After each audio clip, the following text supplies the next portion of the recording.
Viewers all over the world, good morning. Hii ni prophecy kuhusu nchi yetu ya Kenya. Naenda kutoa hii prophecy in parables.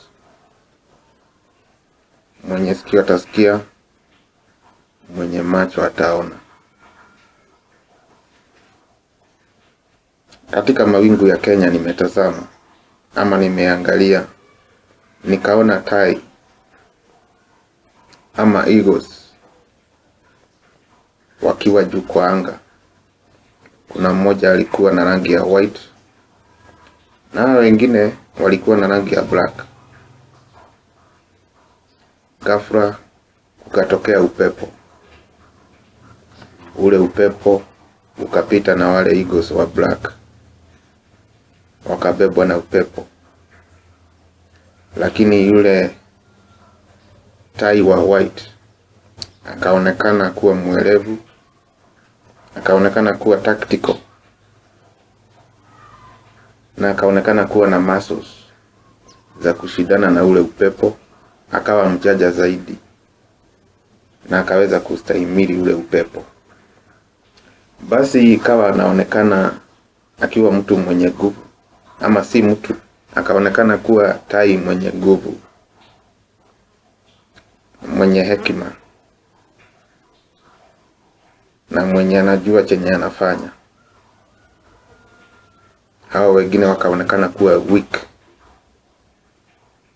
Naye basi akawa anajisifu na kujigamba kwa uwerevu wake. Akawa anaonekana kwamba ni kama ameshinda upepo kwa sababu ya rangi wake wa white,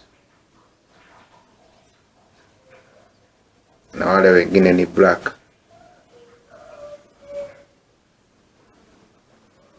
Kwa hivyo kwa mtazamo akaonekana kama ako msafi kuliko wale wengine. Ghafla kukatokea mvua, na ile mvua ikawa imemlemea yule tai wa white. Akasukumwa na ile mvua mpaka akagongeshwa chini, na mambo yake yakaishia hapo. Nao wale tai wengine, the black eagles, wakaonekana kusisimuka, kuamka na kupaa, na wakapaa juu zaidi. Ikawa inaonekana ile mvua haikuwa shida, bali ni kama iliwapea nguvu ya kupaa na kupaa zaidi.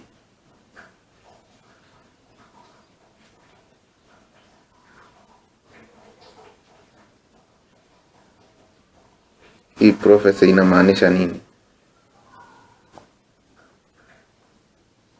Hii prophecy inamaanisha nini? Hii prophecy inamaanisha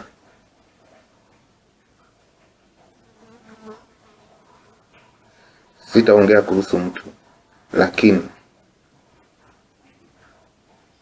kuna tai ama kuna eagle ambaye ameonekana kuwa powerful, ambaye ameonekana kustahimili upepo ambao ulikuwa umevuma.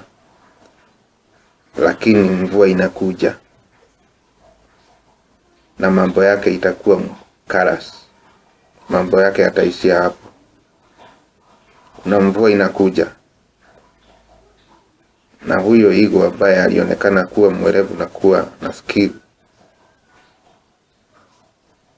ambaye anaonekana kuwa hababaishwi na kitu chochote, kuna mvua inakuja na itapita na yeye.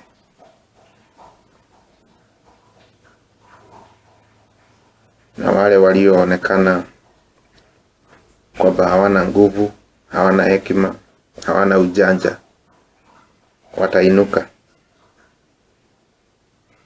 na watainuka juu zaidi. Mwenye kusikia amesikia, mwenye macho tazama. To God be the glory.